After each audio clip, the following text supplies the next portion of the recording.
Netflix just announced their earnings and the numbers are impressive, but the stock reaction is one that you may not expect.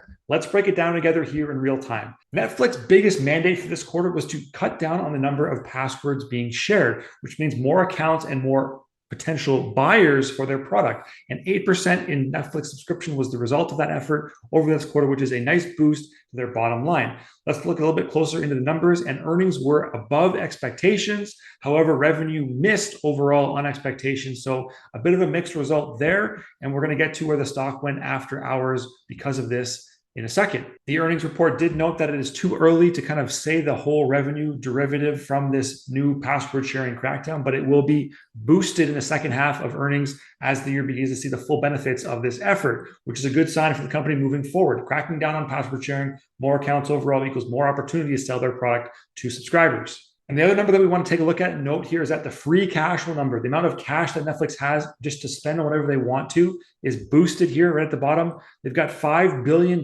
sitting in just cash on the sidelines just in case, whatever they want to use it for, up from the estimates version of 3.5, which is a very good sign, meaning they trimmed their spending overall and got their profit back to where they needed it to be. So this is actually a really interesting story because it's going in kind of the opposite direction that most of the big media kind of giants are right now. We see the other kind of big names, Disney, Warner Brothers, they're all kind of slashing on fees and content. Comcast and Paramount Global are named here as well in this article on CNBC. But Netflix is boosting cash flow, free cash flow. Their revenue is good, and they're not making more money, but they're making a solid amount of profit in terms of earnings amount, and they're gaining more subscribers. So they're building, they're back on track, as it says here, and they have been back on track stock market wise as well. So it's a really interesting kind of parlay into what they're doing with some of these other companies kind of struggling to find their footing right now and looking at more cutting, cost cutting. Whereas Netflix, on the other hand, is kind of growing and pushing the limit to kind of reinvest in themselves and push the company to new heights. Breaking it down, visual styles for everybody who wants to see the nice pretty charts. We can see the different kind of ranges and areas where they got their revenue from. $8.2 billion in revenue overall, gross profit, operating profit, and then net profit, which is what you want to look at, is the $1.5 billion or an 18% net profit, which is a pretty healthy margin. I think most companies would be happy with that, making that kind of profit in a quarter. They do have some revenue. They do have some expenses here broken down right there for you, 8%, 5%, taxes, other interest right there. And then they have just kind of their costs overall in red. So if you want to see that, you like that, make sure you follow App Economy on Twitter. No shameless plug. It's just a great free page to go find stuff like this. And you have paid subscribers right here on the left-hand side. It's just growing and kind of growing. And how fast is it growing? That's a good question. Let's look at App Economy again. When the subscribers are going quarter by quarter, you can see this nice trajectory early on in 2017, 2018. It's kind of petered out there in 2021, 2022, and then it flatlined in 2022, 2023. Now we've had a little bit of an uptick here in quarter two in 2023. There was, again, an 8% jump in subscriptions quarter over quarter, which is a nice big move for Netflix. And we have to look at not only this, but how the stock is going to react to this. Let's look at our seasonality chart because I want to point out one very interesting thing, and it's right here in July. This piece right here, look at the peak going into earnings in July and look at the seasonality driven value that declines after that. Meaning, on average, this stock goes up early into July earnings and then comes crashing back down.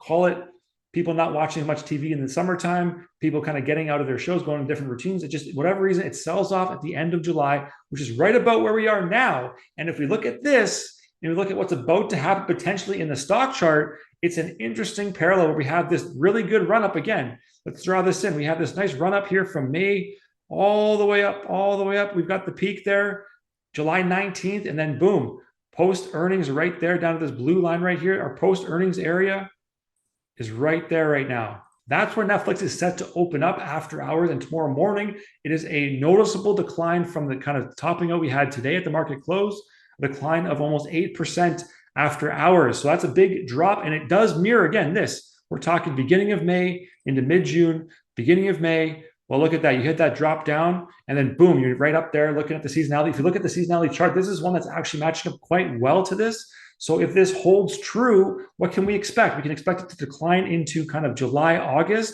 and then start picking up some momentum again in August, end of August, September, and riding that train back into December and January with the big kind of pop going there in January. So if this holds true and you want to plan some trades, plan on Netflix kind of running lower again, still down here. And where could it go? Well, the obvious choices for me right now, if we look at this, let's go open up to a weekly chart and see where we're at right now. We could get down to somewhere around this level right here, the 410, the 400 will be a nice psychological level as well.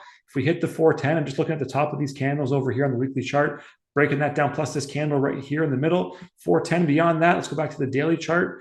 Where we have some support there is just a little bit closer range, the 380 level. So those would be kind of my two main areas there for support in terms of on the downside. And it's been on a crazy rip. So downside kind of moves aren't a bad thing for a stock. They want to go back down, regain some steam. If people get interested again, they kind of rise back up only to go that much higher. We're still a ways off from the all-time high of Netflix of 700-ish. Right. And then we want to get back there someday. It's not going to be anytime soon based on this kind of reaction after earnings, but you can set yourself up for making winning trades if you understand things like what the earnings show, the amount of kind of cash flow and profit, where their kind of seasonality is, their subscriber growth, all these things take into account. When you go through these charts together, they can form a better picture for the stock is maybe going to go, and you can plan your trades accordingly. So if you got some value out of this video and you just like Netflix overall as a stock, make sure you like this video, and I'll catch you on the next one.